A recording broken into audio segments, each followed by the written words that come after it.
마가복음 11장은 마가복음의 세 단락 중에서 세 번째 부분이 시작되는 그런 내용이 되겠습니다. 첫 번째 단락에서 예수님께서는 갈릴리 주변을 다니시면서 병자들과 귀신 들린 사람들을 중심으로 사역을 하셨습니다.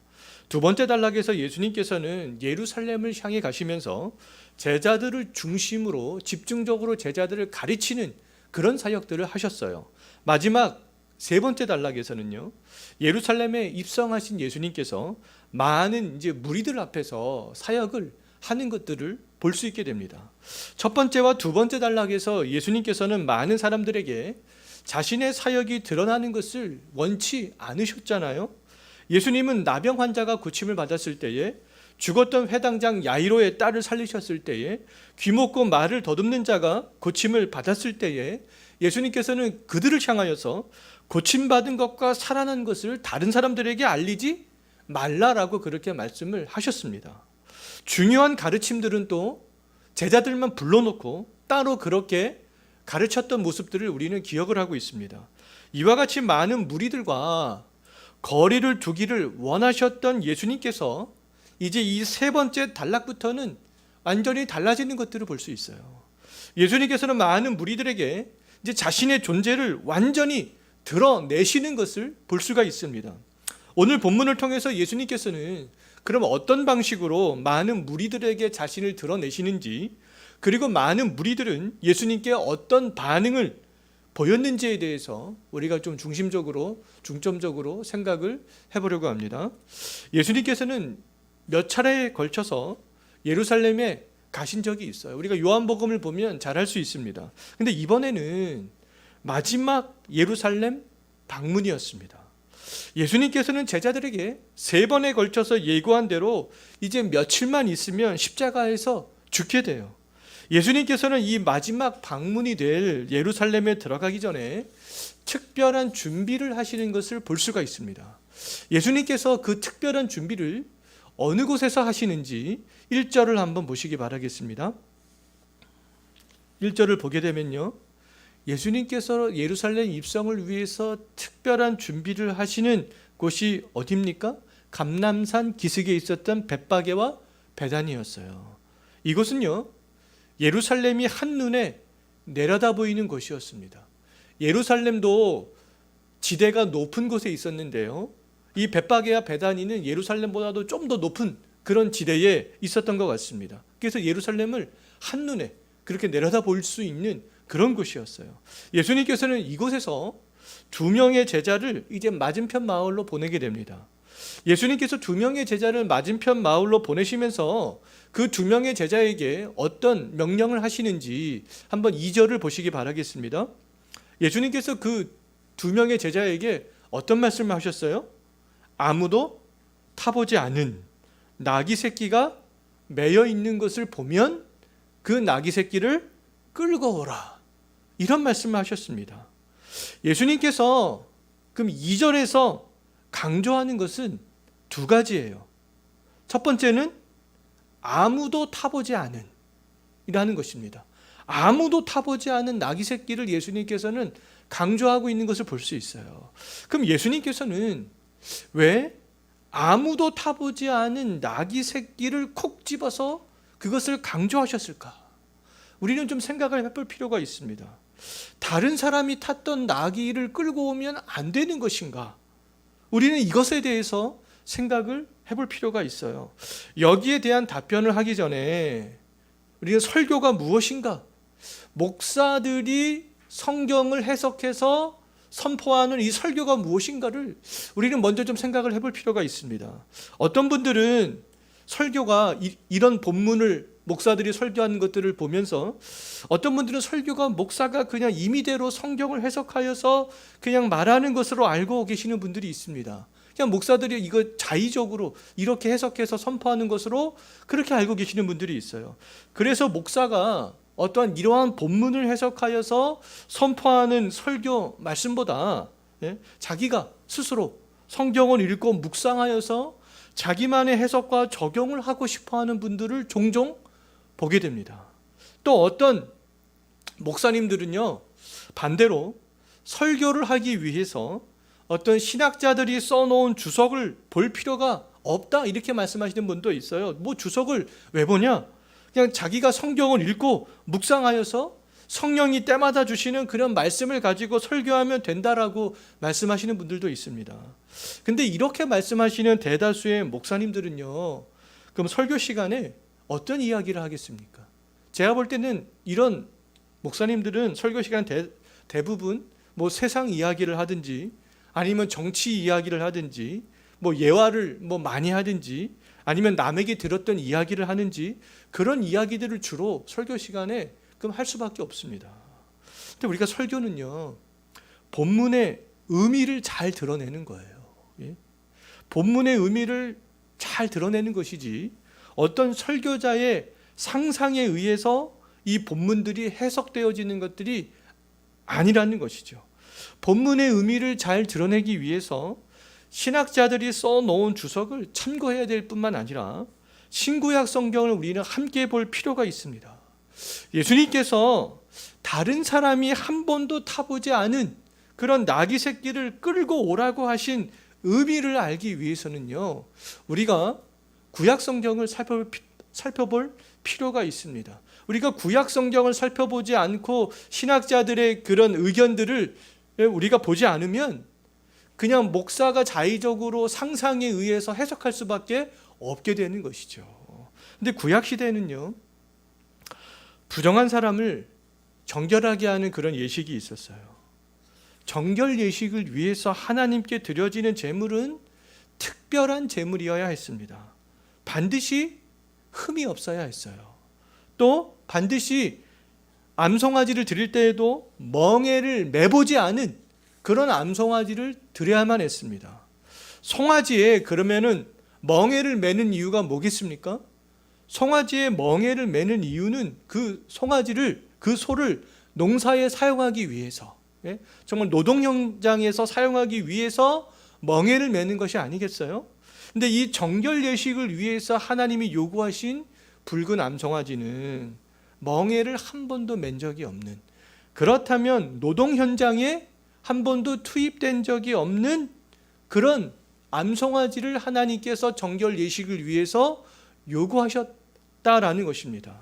하나님은 언약궤를 옮길 때에도요, 멍에를 한 번도 매본 적이 없는 소 2마리가 끄는 수레에 언약궤를 싣게 하셨어요. 이처럼 하나님을 위해서 사용되어질 소는 특별해야 됐습니다. 한 번도 사용되어진 적이 없는 그런 것이어야만 했다는 것이죠. 특별함을 나타내기 위해서, 인간을 위해서 한 번도 사용되어 본 적이 없는, 즉 멍에를 맨 적이 없는 소가 사용이 되어졌던 것입니다. 그럼 예수님께서 아무도 타보지 않는 나귀 새끼를 예루살렘으로 타고 들어가실 때 많은 무리들은 그 나귀 새끼의 특징을 알지 못했어요.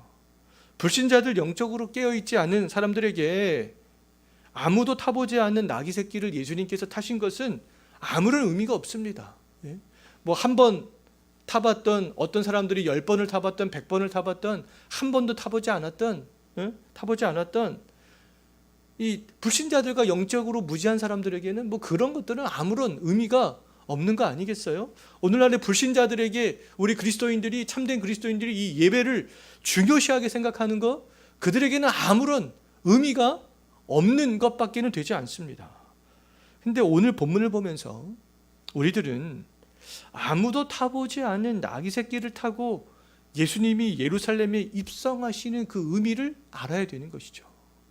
하나님이신 예수님이 예루살렘에 타고 가야 할 나귀 새끼는 특별해야 됐다는 겁니다.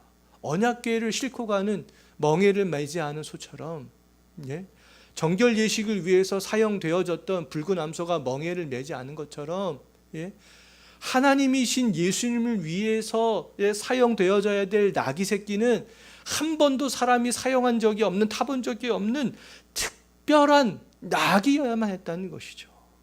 하나님이신 예수님이 타야 할 나귀 새끼는요, 인간을 위해서 한 번도 사용된 적이 없는, 아무도 타보지 않은 나귀 새끼, 나귀 새끼여야만 했다는 거예요. 그래서 굉장히 우리들은 그것들을 중요하게 생각을 해야만 되는 것이죠. 왜요? 하나님이 사용하실 것이기 때문에 그렇습니다. 그렇다면 아무도 타보지 않은 아기 새끼를 타고 예루살렘에 입성하시는 예수님은 누구라는 겁니까? 하나님이라는 거예요. 하나님이라는 겁니다. 우리들은 그 사실들을, 이 구절을 보면서 기억하는 것들은 굉장히 중요한 것이라고 말할 수 있습니다. 오늘 본문에서 제자들을 비롯한 많은 무리들은 예루살렘에 입성하는 예수님을 마지막으로 볼 수 있는 날이었어요. 예수님은 이전에도 예루살렘을 방문한 적이 있었지만 마지막 방문이 될 오늘은 특별한 방법으로 입성하시기를 원하셨습니다. 특별한 방법은 예수님께서 아무도 타보지 않는 나귀 새끼를 타고 입성하는 거였어요. 그럼 2절에서 강조하는 첫 번째 특징이 아무도 타보지 않은 것이었다면 2절에서 강조하는 두 번째 특징은 그럼 뭡니까? 나귀 새끼가 되는 것이죠. 어른 나귀는 안 된다는 겁니다. 반드시 나귀 새끼여야만 되는 것이죠. 또 소나 말이나 낙타는, 다른 동물은 안 된다는 거잖아요. 그럼 예수님께서는 왜 반드시 나귀 새끼를 끌고 오라고 하셨는가? 근데 왜 예수님께서는 왜 다른 동물들도 많은데 왜 반드시 나귀 새끼를 타고 예루살렘으로 들어가려고 하셨겠는가? 우리가 이것에 대해서도 좀 생각을 해볼 필요가 있잖아요. 우리는 여기에 대한 해답을 얻기 위해서도 구약 성경을 살펴볼 필요가 있습니다. 스가랴서 9장 9절 말씀을 보게 되면요, 장차 예루살렘에 입성할 왕에 대해서 스가랴 선지자가 예언하고 있는데요, 그 말씀에서 어떻게 예언을 하고 있냐 하면 장차 예루살렘에 입성하실 왕은 공의로우시다, 구원을 베푸시는 분이다, 겸손하기까지 하다, 이렇게 말씀하고 있어요. 공의로우시고 구원을 베푸시고 겸손하기까지 한 그런 왕은 근데 나귀 새끼를 타고 예루살렘에 입성할 것이다, 이렇게 스가랴 선지자가 예언을 하고 있습니다.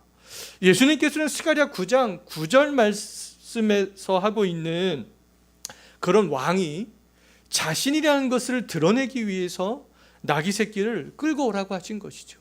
이 말씀을 성취하기 위해서 나귀 새끼를 끌고 오라고 하셨던 것입니다. 나귀 새끼를 타고 예루살렘에 입성하실 왕은 단순한 인간이 아니라는 거예요. 도덕적으로 그냥 훌륭한 선생이 아니라는 겁니다. 공의로우신 하나님이며 구원을 베푸실 하나님이며 죄인된 우리를 죽기까지 섬기신 겸손한 하나님이 지금 나귀 새끼를 타고 예루살렘에 입성하신다는 것이죠. 예수님께서는 나귀 새끼를 타고 예루살렘에 입성하심으로 사람들에게 자신이 스가랴 선지자가 예언한 왕이라는 사실들을 많은 무리들 앞에서 이전과는 다르게 적극적으로 드러내시고자 하셨던 것이죠. 이전에 예수님께서는 자신이 드러나는 것을 철저하게 감추셨잖아요. 이야기하지 마라, 이렇게 하셨습니다. 근데 예수님이 자신의 사역을 과거에 예전에 이렇게 철저하게 감추었던 그 이유는 무엇 때문이었습니까?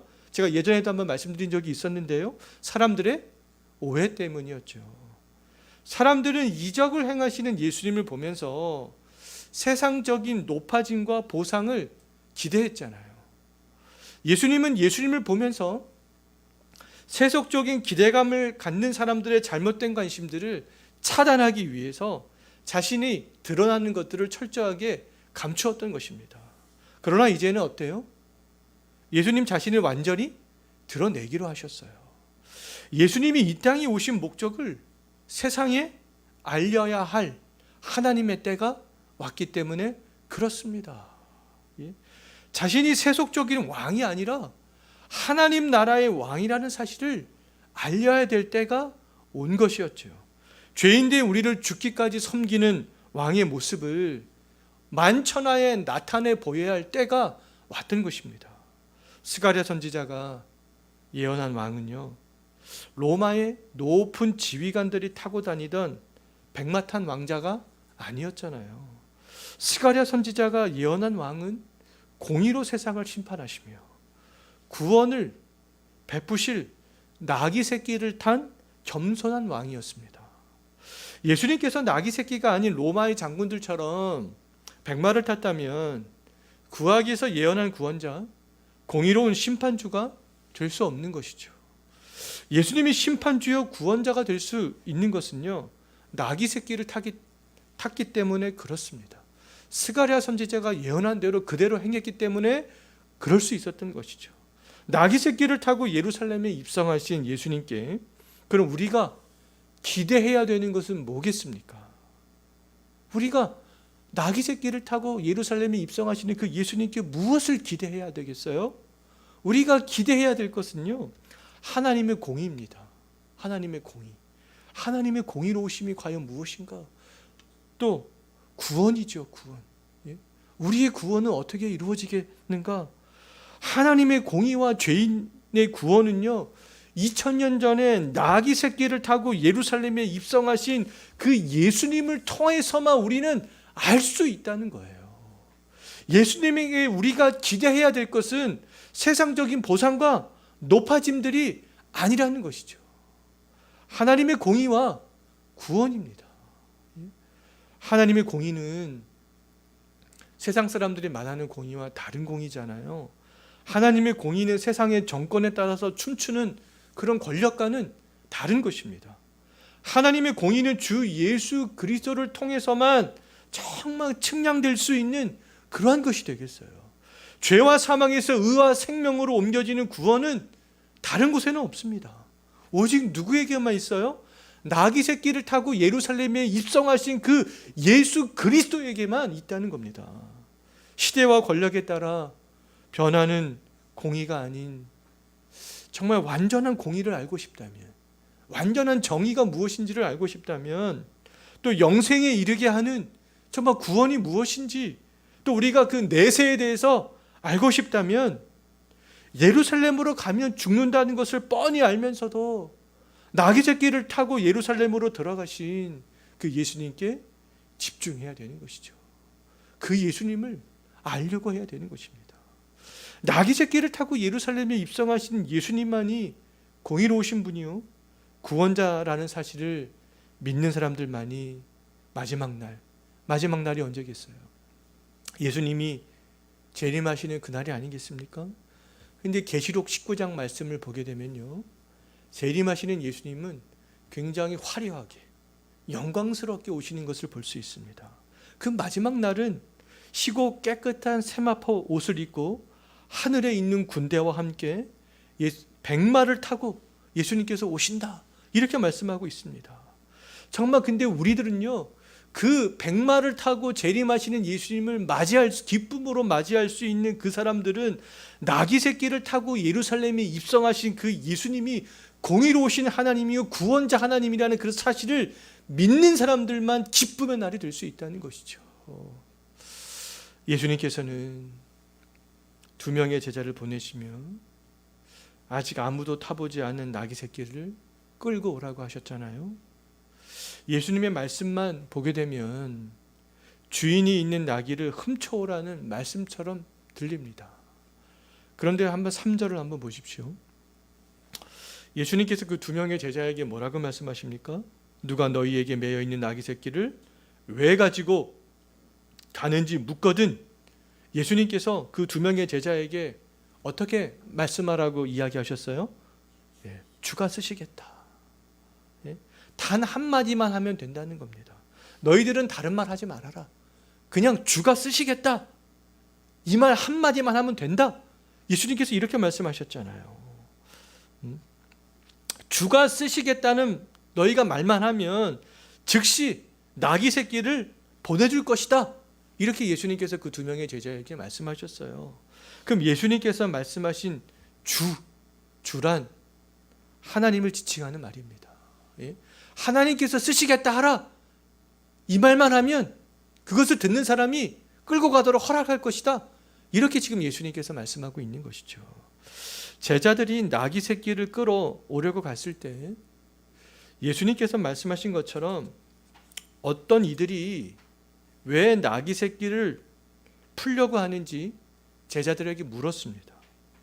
제자들은 예수님께서 말씀하신 대로 그 사람들에게 이야기하는 것들을 볼 수 있는데요, 그때 그 사람들이 이 2명의 제자에게 어떤 반응을 보였는지 6절 한번 보십시오.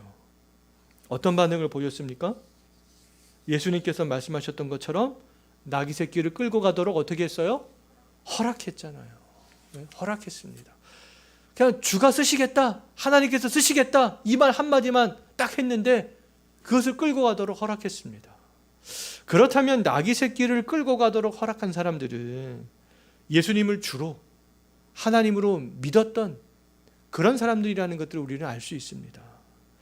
나귀 새끼를 끌고 가도록 허락한 사람들 외에도요, 예수님께서 예루살렘에 입성한 이후에 예수님의 사역을 돕는 사람들이 많이 있었어요.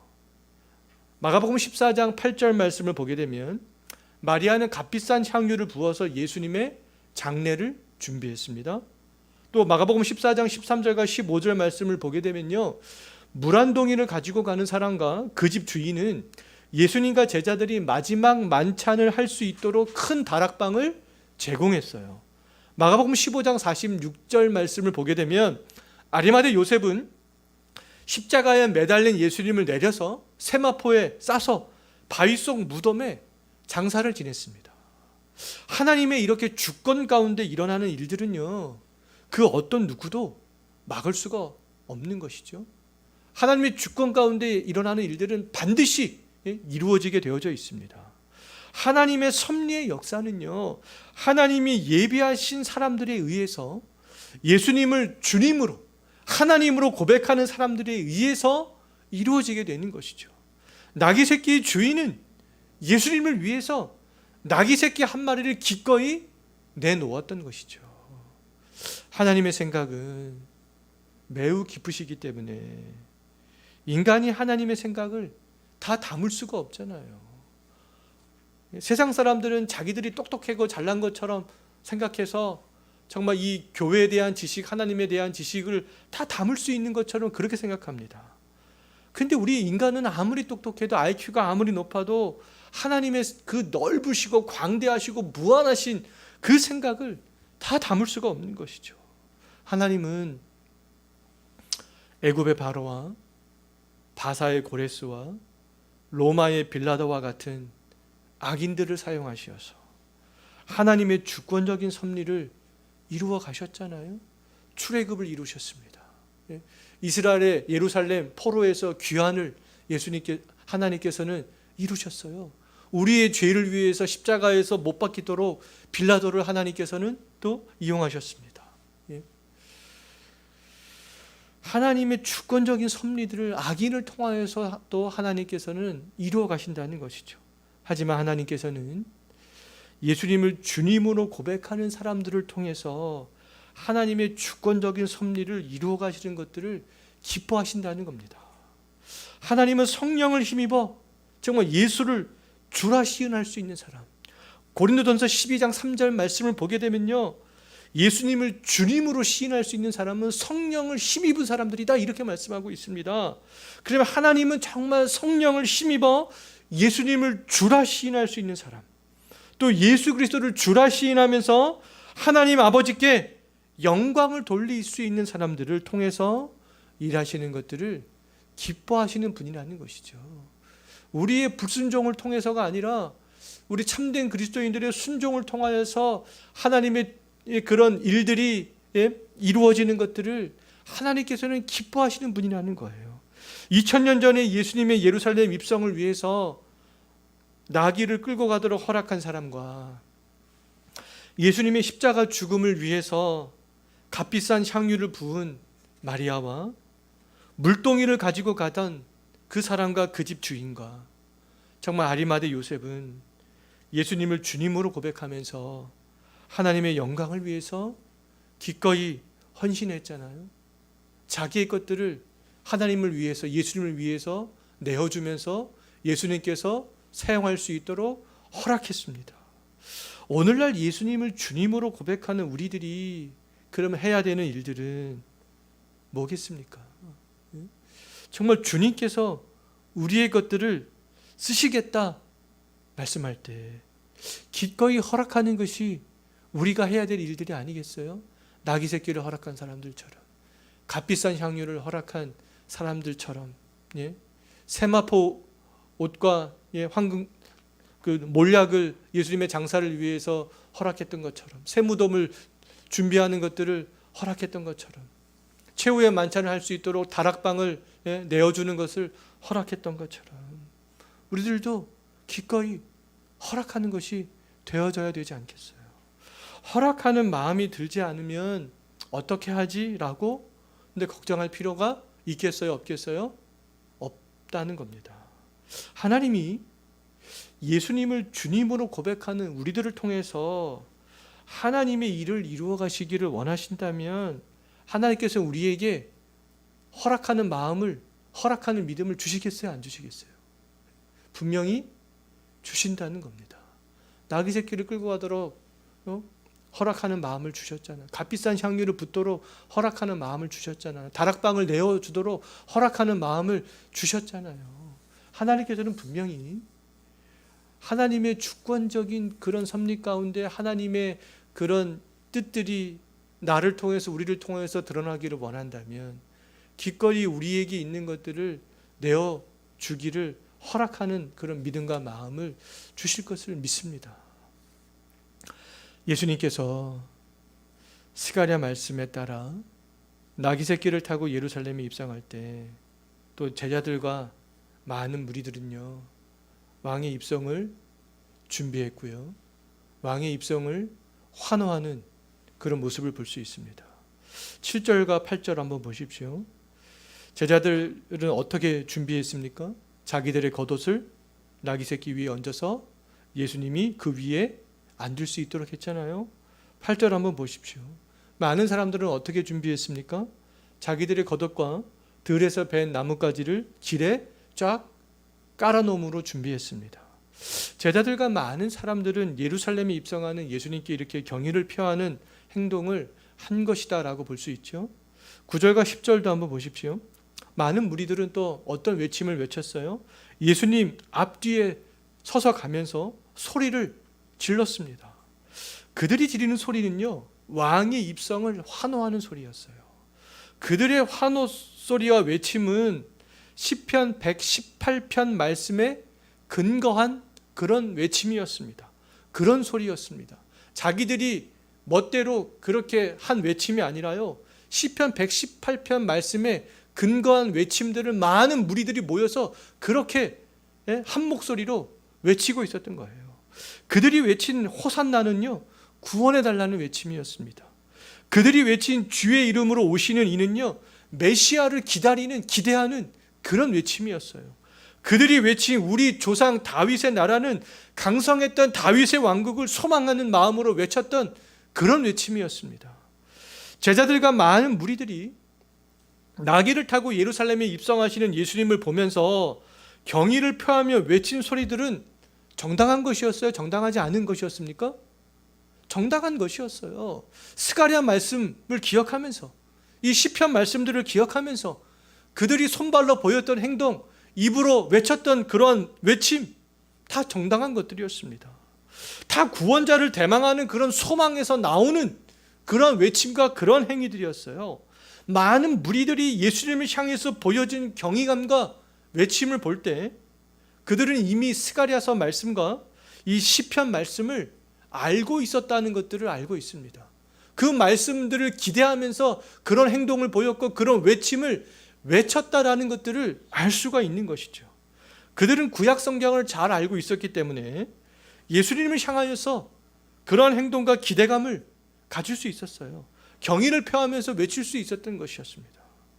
제자들과 많은 무리들이 보인 행동은 주께서 쓰시겠다라고 했을 때 나귀 새끼를 끌고 가도록 허락한 사람과 지난주 우리가 살펴본 대로 맹인이자 거지였던 바디메오가 예수님을 향해서 외친 외침과 비슷해 보이잖아요. 한번 생각해 보십시오.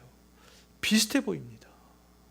나귀 새끼를 끌고 가도록 허락한 사람처럼 많은 무리들은 주의 이름으로 오시는 이를 외쳤잖아요. 바디메오처럼 우리 조상 다윗의 나라, 다윗의 자손 외쳤습니다. 근데 많은 무리들의 외침 또한 이 스가랴 말씀과 시편 말씀을 기초한 그런 말씀이었지만, 근데 이들의 마음속에는요 전혀 다른 것이 있었어요. 우리가 지난 2주 동안에 살펴보았던 것처럼 예수님을 따라다녔던 제자들도 보상과 높아짐에 대해서 세속적인 그런 마음을 갖고 있었잖아요. 근데 오늘 나귀 새끼를 타고 예수님께서 예루살렘에 입성하셨을 때에 그들이 보였던 행동, 그들이 보였던 외침, 그런 외침은요, 진정으로 예수님을 하나님으로 믿고 알았던 그런 외침이 아니었다는 거예요. 마음속에는 다른 마음을 품고 그런 행동을 했고 그런 외침을 했다는 것입니다. 많은 무리들은 이 스가랴 말씀과 이 시편 말씀들을 알고 그 말씀에 근거해서 행동하고 외쳤지만 그들은 이 말씀들을 세속적으로 그렇게 해석했습니다. 자의적으로 그렇게 해석을 했던 것이죠. 많은 무리들은 스가랴 선지자가 예언한 공의와 구원을 어떻게 기대했겠습니까? 스가랴 선지자가 예언한 공의와 구원을요, 로마의 압제에서 벗어나는 것으로 그렇게 그들은 생각하고 기대했습니다. 아, 이제 예수님께서 스가랴 선지자가 말한 대로 나귀를 타고 입성하시는구나. 아, 그분이 공의롭고 구원을 이루는 왕이라고 했는데 이제 우리가 이 로마의 압제에서 벗어날 수 있겠지. 그들은 그런 기대를 했던 것이죠.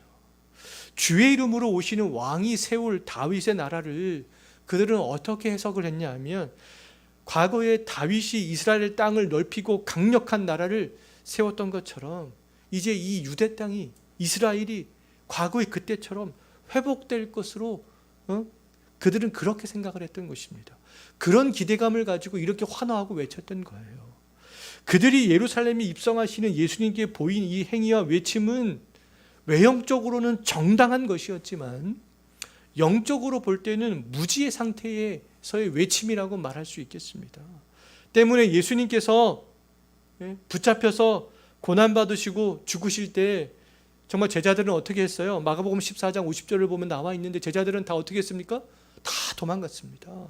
그렇게 예수님의 예루살렘 입성을 위해서 준비했던 제자들이, 또 무리들은 마가복음 15장 13절 말씀을 보게 되면요, 예수님께 환호성을 보내며 그렇게 열렬하게 외쳤던 그 무리들은 소리를 높여서 이제 십자가에 못 박으라고 그렇게 목청껏 외치는 무리들로 변해 있었던 것들을 볼 수 있습니다. 우리들도 밖으로 드러나는 행위는 많은 무리들처럼 정당하게 보일 수 있어요. 우리가 종교적인 행위를 하는 것들은, 외형적으로 드러나는 것들은 당연히 해야 되는 것들이고 다 정당한 행위들이죠. 우리의 손발로 입으로 예수님께 얼마든지 경의를 표할 수 있습니다.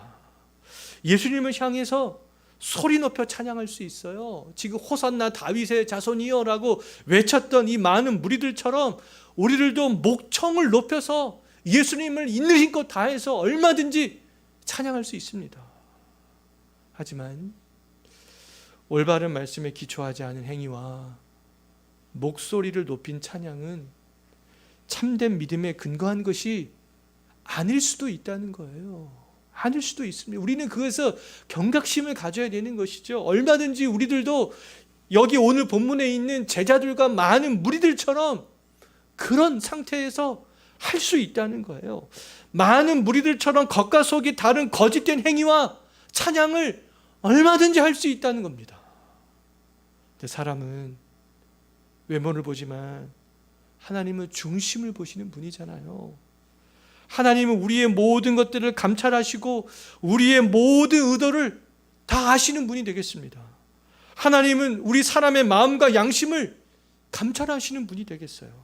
하나님은 우리 사람의 심장과 폐부를 꿰뚫어 보시는 분이 되겠습니다.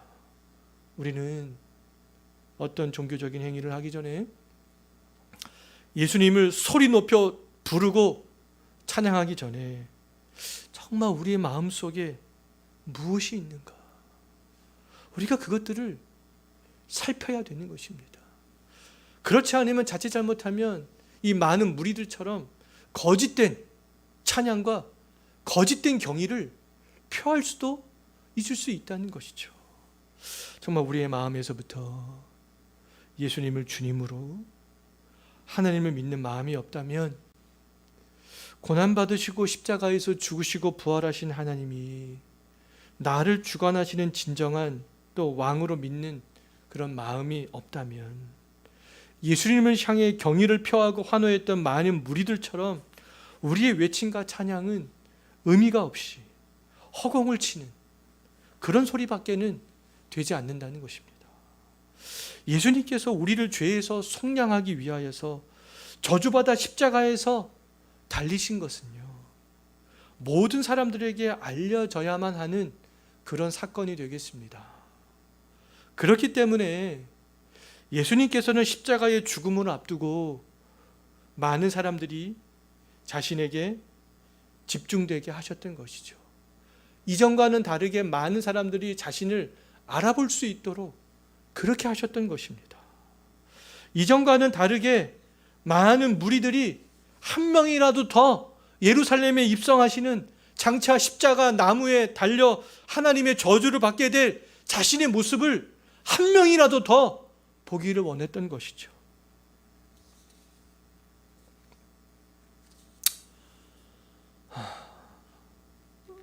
정말 우리들도 그 예수님을 진정으로 바라볼 수 있었으면 좋겠어요. 예수님께서 왜 나무에 달리셨는가? 왜 하나님의 저주를 받으셨는가? 우리가 그 의미를 비로소 알 때에만 우리의 행위로 나타나는 그런 모든 것들이 정말 온전해질 수 있고, 우리 입술로 찬양하는 그 찬양의 소리들이 하나님께서 기뻐 받으시는 그런 영광의 찬양의 소리가 될 수 있음을 정말 우리가 믿으셨으면, 또 아셨으면, 깨달으셨으면 좋겠습니다. 예수님께서 행하신 모든 사실을 믿는 정말 우리들이 할 일은 또 주가 쓰시겠다라고 말씀하실 때 주가 쓰실 수 있도록 기꺼이 내어드리는 그런 삶을 살아갈 수 있었으면 좋겠어요. 그리고 믿음으로 예수님께 정말 경의를 표하며 예수 그리스도의 구원의 은혜를 소리 높여 찬양할 수 있는 그런 삶을 살아갈 수 있는 한 주간이 되셨으면 좋겠습니다.